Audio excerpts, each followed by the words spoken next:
दुनिया में महान पुरुष हुए हैं, महात्मा हुए हैं, उन्होंने बताया है, उपदेश दिया है किस तरह से दुनिया चले तो दुनिया में शांति रहेगी, हिंसा का वातावरण नहीं रहेगा, दूर हो जाएगा।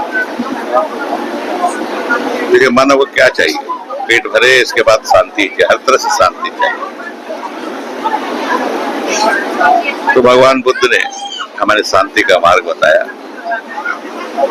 और अपने जीवन को शुद्ध करने के लिए पंचशील का रास्ता बताया, अष्टांगिक मार्ग का रास्ता बताया।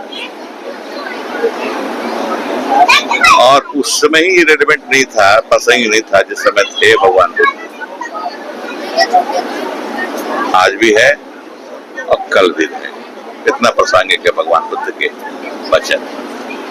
सर, वर्तमान समय में जो धर्म के नाम पे युद्ध चल रहा है, क्या कहेंगे इससे? नहीं, इसीलिए नहीं कर रहे हैं ना युद्ध जो है भगवान बुद्ध, अगर हम भगवान बुद्ध के शरण में जाएंगे तो युद्ध समाप्त हो जाएगा। इस देश में हुआ है ऐसा। अशोक कलिंगा के वार लड़े, लाखों लोग मारे गए, खून की नदियां बही, मिट्टी लाल लाल हो गई कलिंग की, और फिर उन्होंने बुद्ध को अपनाया, बुद्ध के उपदेश को अपनाया, शांति रही चारों। क्यों नहीं हम उस तरह से कर सकते हैं? हर दुनिया के हर देश अगर बुद्ध को अपना ले तो कोई हिंसा नहीं रहेगी, सभी जगह प्रेम भातृत्व की भावना रहेगी और हम सुख चैन से रहेंगे। एक सवाल है, कल की घटना की अगर बात करें तो पहले सीज़फायर होता है, आपने सुना होगा, फिर कुछ घंटों के बाद फिर ड्रोन आने लगते हैं, तो ऐसे लोग कैसे समझाया जाए? नहीं, ऐसा है कि हो सकता है गलतफहमी की वजह से उसको संवाद नहीं मिला होगा।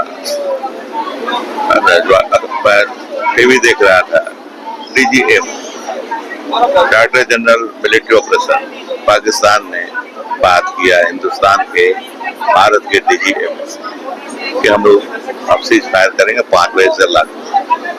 अपने लोगों को नहीं बताया हम लोग, तो इसलिए चलता रहा।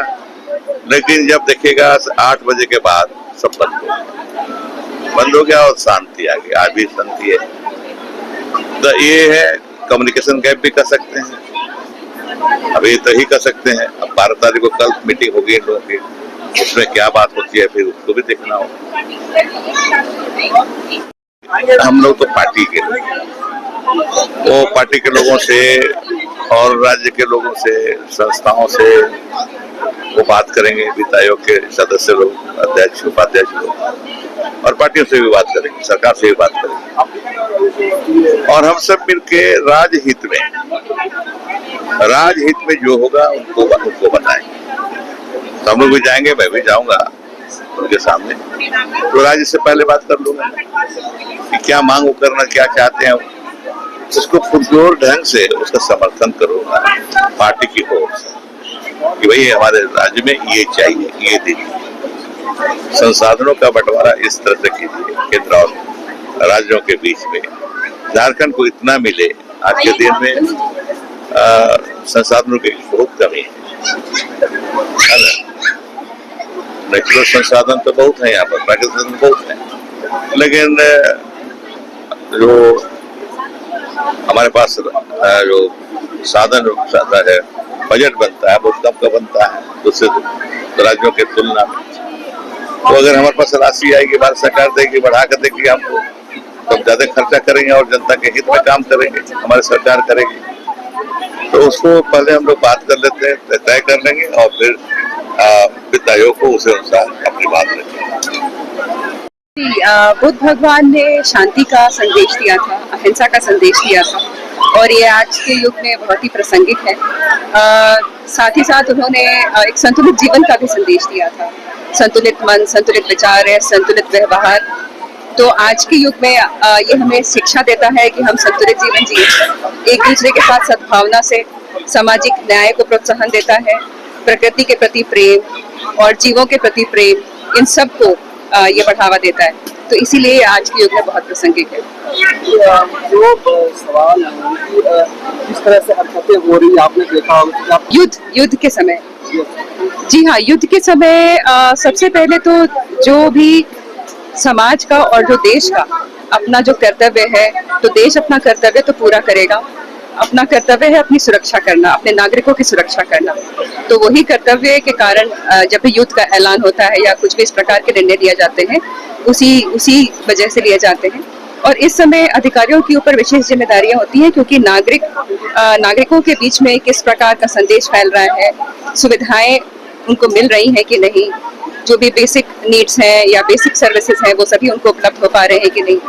विशेषकर उन बीच में कोई भी ऐसा माहौल या ऐसा कोई अफवाह के कारण माहौल ना खराब हो, वातावरण ना खराब हो। तो इन सब चीजों का अधिकारी पर विशेष जिम्मेदारी रहती है इन दिनों। जी देखिए, आज पूर्व संध्या है भगवान बुद्ध के जन्मोत्सव का, और हर वर्ष की भांति इस वर्ष भी आज हम माननीय विधायक डॉक्टर रामेश्वर उरांव जी के आवास पर खड़े होकर भगवान बुद्ध की पूजा अर्चना कर रहे हैं। वृक्ष के नीचे जहां भगवान बुद्ध को ने अपनी तपस्या की थी, यहाँ पर वृक्ष के नीचे हम लोग खड़े होकर दीप प्रज्वलित कर रहे हैं। भगवान बुद्ध ने कहा था, जिस प्रकार एक दीप से हजारों दीप जलते हैं लेकिन उस दीप पर कोई फर्क नहीं पड़ता, उसी प्रकार मनुष्य के द्वारा जो खुशियां बिखेरी जाती हैं उस पर संतोष होता है और उसे कोई प्रभाव भी नहीं पड़ता है। कहने का मतलब है कि खुशियां बांटने से बढ़ती है। बुद्ध महानतम आध्यात्मिक गुरुओं में से एक थे, जिन्होंने पूरी दुनिया को करुणा और सहिष्णुता के मार्ग पर चलने के लिए प्रेरित किया। उनके द्वारा दिए गए उपदेश, संदेश और विचार मनुष्य को नैतिक मूल्यों के अलावा संतोष पर आधारित जीवन जीने में प्रेरणा करने के लिए प्रेरित करते हैं। भगवान बुद्ध ने हमें शांति और सद्भावना के साथ भी रहने की प्रेरणा दी है।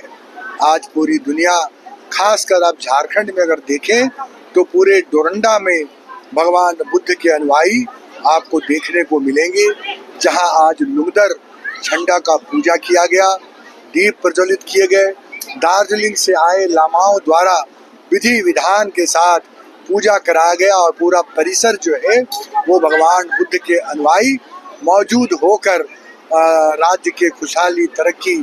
देखिए, ये धरती आपने सही कहा कि ये बुद्ध की धरती है।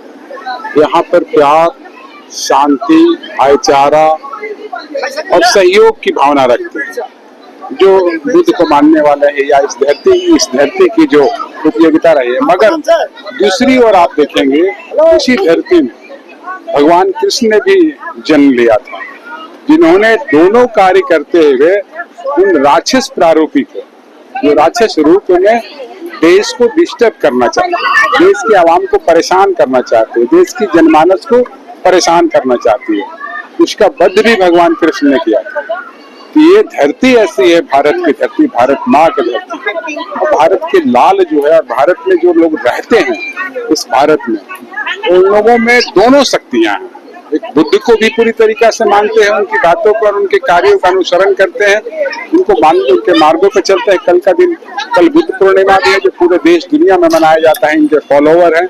मगर दूसरी ओर आज जिस बात को मैंने कहा कि भगवान कृष्ण की भी यही धरती है, मर्यादा पुरुषोत्तम राम की भी यही धरती है, जिन्होंने राक्षस रूपी कंस को मारा था, राक्षस को मारा था। तो हमें लगता है कि लोग गफलत में ना रहे। ये माटी ऐसी है, इतनी मजबूत माटी है कि हर चीज का अनुसरण करती है, मगर जब अपने पे आफत आ जाएगी, परेशानियां आ जाएगी, हमारे जो भारत के लोग हैं उनको लोग मारना चाहेंगे, उनको तोड़ना चाहेंगे, तो उसके लिए भी ये माटी के पुत्र और इस देश के लोग, इस देश की जो आइडियोलॉजी है, जो संविधान है, उसके तहत हमेशा तैयार है।